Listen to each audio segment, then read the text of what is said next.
بسم الله الرحمن الرحيم warkaan qorada sheegaysa wax allaali wax ka jiray ma jiraan anigu cid kale eedeyn maayo laakiin jiraydka soo qoray oo ah laba jirayd oo Somaliland Today iyo Wahen labaduba been aan sal iyo raad lahayn bay ka qorayaan waana waxa ay caadaysteen inay dalka iyo dadkaba ay been hadiya jeer ka qoraan waxaan ku cadeynaya kaarkayga waa ka waad aragtaan labadooda beentan iga qorayna sharciga ayaan la tiigsanayaa lawyer ban qabsanaya maxkamad baa la tiigsanaya labadoodaba waan arki doontaa hadii la yiraahdo waxaad jirtay mas'uuliyiinta gobolka Awdal inay komishanka ka cawdeen oo qaabkay wax u wadeen kaar qaybintii ma la saxay waxyaabaad ka cabanaysaa horta meel ay shaqo taalo dhaliilo way taala waa la wada hadlay cabasho way jirtay waa la wada hadlay arintaas waa arin hadaan mas'uuliyiinahay anagii komishanka ayay naga dhaxaysay oo ka wada hadalay wixii jir meel ay shaqo taalo bana cabashada taala laakiin aan waxaan ku eekay maanta inaan sharciga la tiigsan doono jiraydka caadaystay inay ummadda shacbiga ay been ka sheegaan ee qaran dumiska ay Somaliland Today u horeysay waa jirayd been ummadda ka abuura idinka ka markacaya maanta وقف شخصيتي يمجعيش يكون كفين وأنا واحد شرعي كريتيك سنتونه. بردنا دل كوتشو يعني محوها ده كابنت محوها وزير ده أنا كم بدمانه هين دل كبوان كم مرة دولة ده بكم بدمانه هين مركز ديوان قلني وزير ما هين أنا كارم كار تعرفوا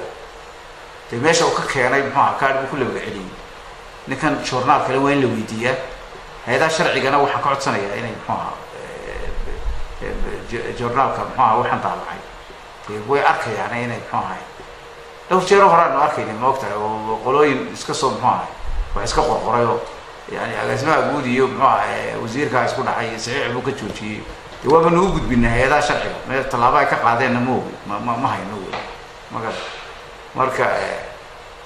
ma qaan saxaafaduna waxay leedahay ethics anshax bay leedahay ethics ka saxaafadda in lagu xadgudbo ma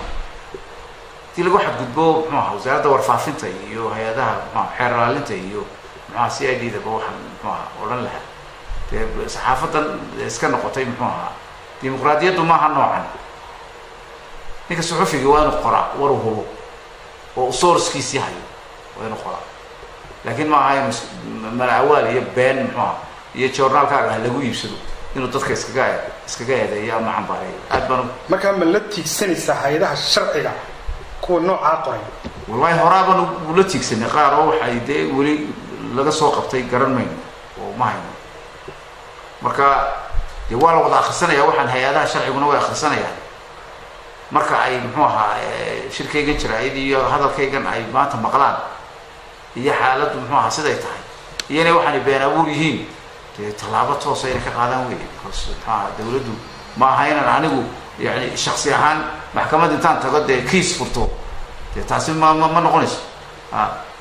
ولا يلا عليه محاها عن شحية أتكيس كصحافة at the same time يعني ما أعرف ده وزير ده محاها ده ليس قاعد حد قد بي وزير ده كان محاها قطع على نفسه ده سيدا بحول هو سوقاته بكاربو وقاته ودي ونيكي تشوي دي لكن أنا ده جارهان ما تشوي وزيرنا ما نهين تلقنا ما كمقنا اسمه الديوان قليل هذه مكلاقة قاضي اللي يديون قلنا يوم بنحضي كرا لكن ما بنحضي كرا وويتها